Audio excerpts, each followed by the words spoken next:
లో చంద్రబాబు సంచలనాత్మకమైన నిర్ణయం తీసుకున్నారు. చాలా బాధ్యతాయుతమైన నిర్ణయం తీసుకున్నారు.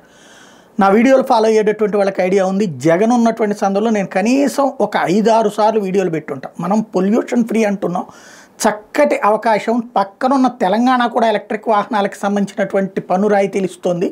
అక్కడ రోడ్ ట్యాక్స్ లేదు. దాదాపు ఒక్కొక్క కారుకి కానీ ఆ పైన వాహనాలకి 2 లక్షల నుంచి 3.5 లక్షల దాకా తగ్గేటప్పటికి చాలామంది అక్కడికి వెళ్ళి కొనుక్కొచ్చుకుంటున్నారు. అంటే దాన్ని వాళ్ళు ఏం చేశారు తెలివిగా, తెలంగాణ ప్రభుత్వానికి ఆంధ్ర వాళ్ళు ఆంధ్ర ఆధార్ కార్డుతో కానీ లేదా ఆంధ్ర ఐడెంటిటీతో కనుక అక్కడ రిజిస్ట్రేషన్ చేయించుకునేటైతే చెయ్యొద్దు, మీరు అమ్మద్దు అక్కడ అని చెప్పేసి ఆ వ్యాపారస్తుల్ని హెచ్చరించారు, రవాణా శాఖను హెచ్చరించారు తప్పించి, అంటే అక్కడికి వెళ్ళి కొనుక్కోకుండా చూసే ప్రయత్నం చేశారు తప్పించి ఆపలేదు.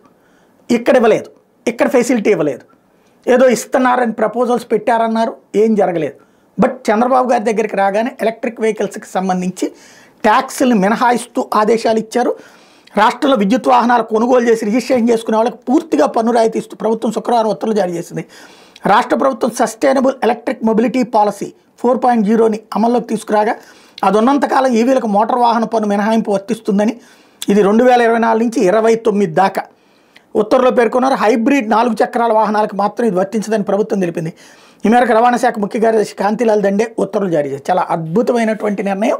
చంద్రబాబు గారిని ఈ విషయంలో ప్రశంసించాలి. ముందు చూపు ఉన్నటువంటి నాయకుడు అనడానికి సజీవ సాక్ష్యం.